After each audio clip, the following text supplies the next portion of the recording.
So very good evening to everyone. आइए योग वशिष्ठ सार के दूसरे चैप्टर पे चर्चा करते हैं, अनरियलिटी ऑफ द वर्ल्ड। देखिए, ये हम सभी जानते हैं कि ये विश्व एक भ्रम है। पहले चैप्टर में भी मैंने आपको यही बताया था और इसमें भी ये हम जानते हैं ये एक भ्रम है। ये कॉमन सेंस से भी समझ में आता है।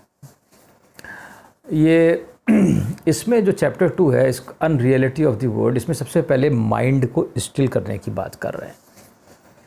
ये कह रहे हैं जैसे कि इसने एग्जांपल दिया, जैसे कि समुद्र का मंथन हुआ और समुद्र के मंथन से बाद जैसे ओशन ऑफ मिल्क को स्टिलनेस मिली, वैसे ही जब आपके माइंड की भी चर्निंग होती है तो ये स्टिल हो जाता है। Stilling the mind is the biggest game. और एक बार अगर आपका माइंड स्टिल हो गया, ठीक है, तो उसके बाद once the mind is still तो वर्ल्ड सीज कर जाता है, वर्ल्ड का अस्तित्व तो ख़त्म हो जाता है। ये वर्ल्ड रहेगा, ऐसा नहीं है कि वर्ल्ड नहीं रहेगा, लेकिन तुम्हारे लिए ये संसार समाप्त हो जाएगा। अब वो उस स्टेट पे पहुंच करके ही समझा जा पाएगा कि कैसा हो लगता है उस समय, ठीक है। So the importance is being given to bringing the mind still. मैंने तुम्हें आपको बता रखे हैं वो आसन कि आप करिए, कैसे टेक्निक्स हैं जिनसे आप माइंड को स्टिल कर सकते हैं। ऑल्दो वो सब चीज़ें टेक्निक है और कहने की बातें हैं, ultimately it is the word of the Guru which counts. बस अगर परमेश्वर का हाथ और ब्लेसिंग है तो कुछ भी करने की ज़रूरत नहीं, सब अपने आप हो जाता है बस। ओके, और जब ये कह रहा है कि जब ये माइंड एक्टिव होगा तो संसार दिखाई देगा। जैसे मान लो तुम्हें संसार दिखाई दे रहा है, क्यों दिखाई दे रहा है? इसलिए क्योंकि तुम्हारा माइंड एक्टिव है। और अगर तुम्हारा माइंड एक्टिव नहीं है तो तुम देखोगे कि ये स्टिल अगर हो गया है। एक्टिव का तो खैर वैसे भी हो सकता है कोमा की वजह से, लेकिन अगर ये एक्टिव है, ओके, स्टिल हो गया है, तो तुम देखोगे संसार सीज कर गया है। तो तुम्हारा काम ये है कि तुम अपने माइंड को कंट्रोल या स्टिल करो। और कैसे करोगे? It is by controlling your breath. That's why there are pranayams. Pranayam इसीलिए बनाए गए हैं कि आप अपनी ब्रेथ को कंट्रोल करें।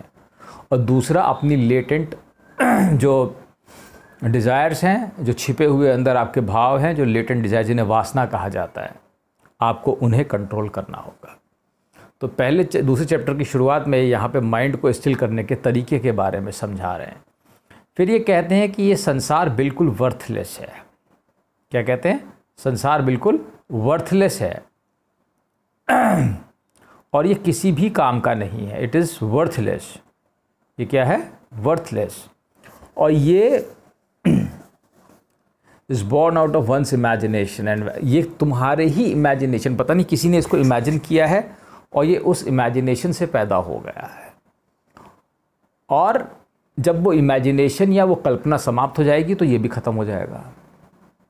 और ये इसलिए अनसब्सटेंशियल है, या इसका कोई मतलब ही नहीं है, ठीक है।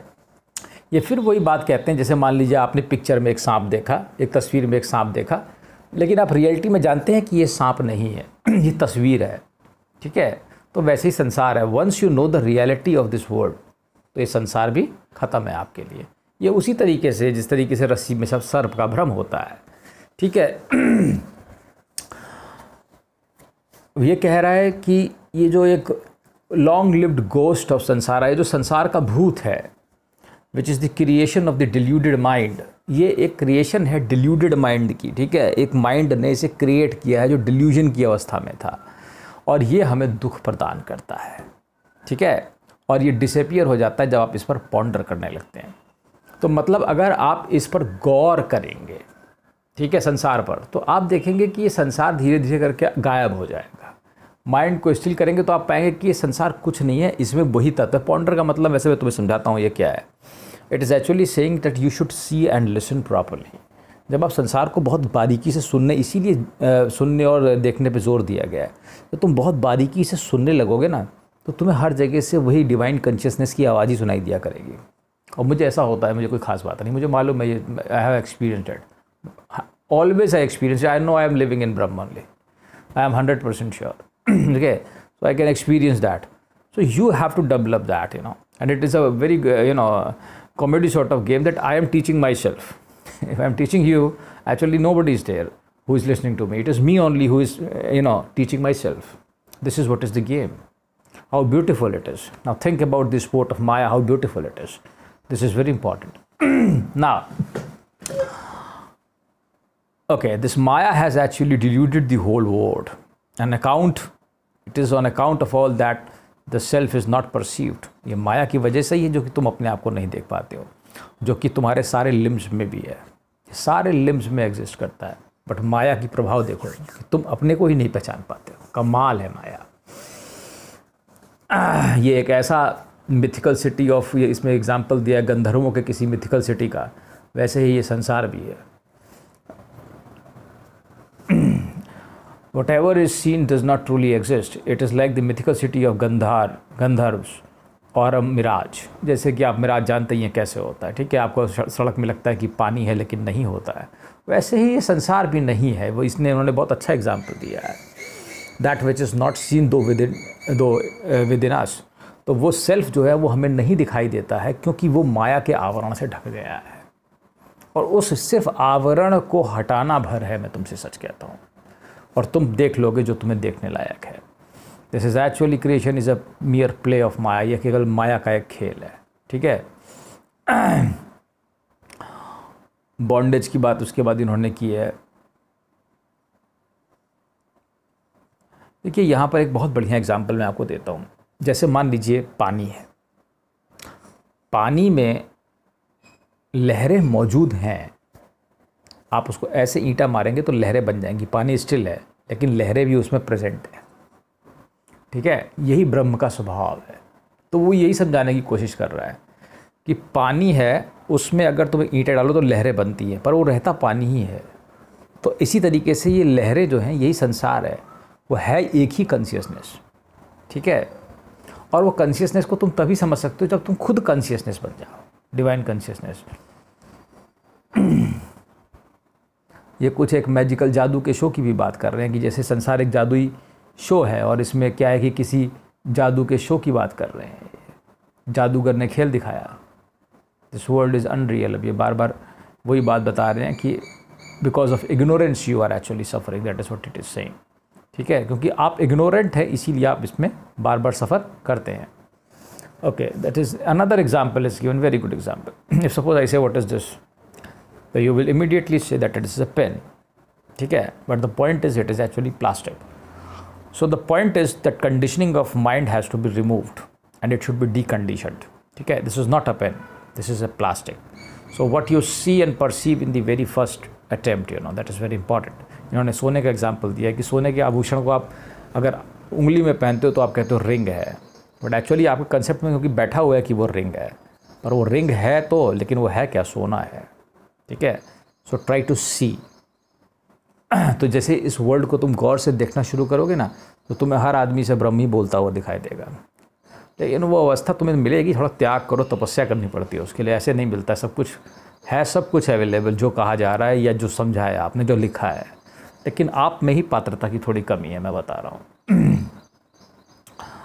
Okay. Similarly, towns, houses, mountains, serpents, etc. are in all the eyes of ignorant men separate objects. From the absolute point of view, the objective world is the subject itself and it is not separate from the self. तो ये कह रहा है एक ignorant आदमी को ऐसे मकान दिखाई देंगे, ये दिखाई देंगे, ये अलग अलग दिखाई देगा. But the man of knowledge will be seeing just one thing. वो जो सेल्फ का नॉलेज होगा उसको ये सब कुछ नहीं दिखाई देता है. गीता में कृष्ण भी कहते हैं कि भौतिक वस्तुओं को देखने बंद कर देता है.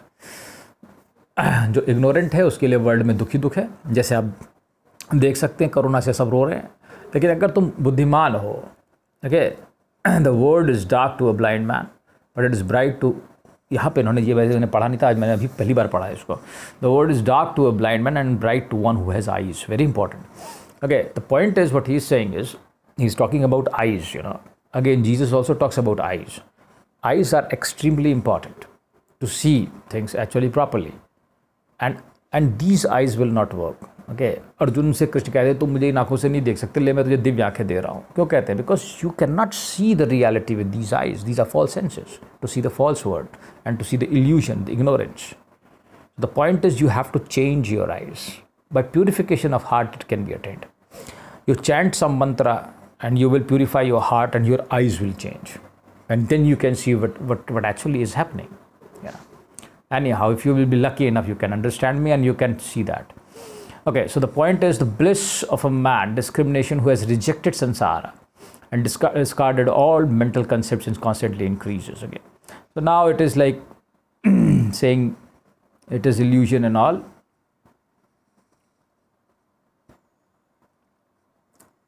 Okay, it is very important. He who recounts the rays as non-different from the sun and realizes that they are the sun itself, it started to be निर्विकल्प समाधि. अगर तुम सूरज की रोशनी और सूरज की किरणों में भेद भूल जाते हो, ठीक है, इसने ऐसा एग्जाम्पल दिया है यहाँ पर, तो तुम मतलब तुम सही देख रहे हो, ठीक है, तो फिर तो तुम निर्विकल्प में जा रहे हो, समाधि की अवस्था है, ठीक है. इसका कहने का यहाँ पे अर्थ ये है कि अगर तुम सुप्रीम कॉन्शियस से निकलते हुए सबको देख रहे हो, सब में वही बैठा हुआ है, तो तुम सुप्रीम कॉन्शियसनेस की तरफ जा रहे हो, तुम उसको जान रहे हो जो सुप्रीम है, ठीक है. अच्छा एग्जाम्पल है, वेरी गुड एग्जाम्पल, कि सन की किरणें सन से अलग नहीं है, उसी प्रकार सुप्रीम कॉन्शियसनेस से हम सब अलग नहीं है, एक ही हैं. Okay, it's a very good example. ये अनदर गिव एग्जाम्पल इज, जैसे ये कपड़ा है, तुम इसको देखोगे ये बारीक बारीक तागों से बना हुआ है, कपड़ा थोड़ी ना, कहने को तो कपड़ा, लेकिन है क्या, तागा ही तो है. सो ऐसे ही इन्वेस्टिगेशन करनी पड़ेगी तुमको. If you investigate yourself, then you will, and everybody around you, you will find that they are Brahma. They are not different from anyone. They also are Brahma. Okay. So the point is, this inquiry is to be done, and a very lucky person can only get it. I'm honestly telling you. Just as a form, देखो इसने एक और example दिया, जैसे पानी से झाग निकलता है, बुलबुले बनते हैं, वेव्स बनती हैं, ड्यू होती है, ठीक है. सिमिलरली है तो पानी ही, बर्फ़ बन गया, भाप बन गया, बुलबुला बन गया, ओस बन गया, लहर बन गया, है तो पानी ना. तो ऐसे ही डिवाइन कॉन्शियसनेस है डिवाइन कॉन्शियसनेस एक ही, वही सब बन गई, ठीक है. तो इसको समझो कि कैसे, कितने एग्जाम्पल उसने बढ़िया बढ़िया दे रखे हैं. Just is the pot goes back to the mud.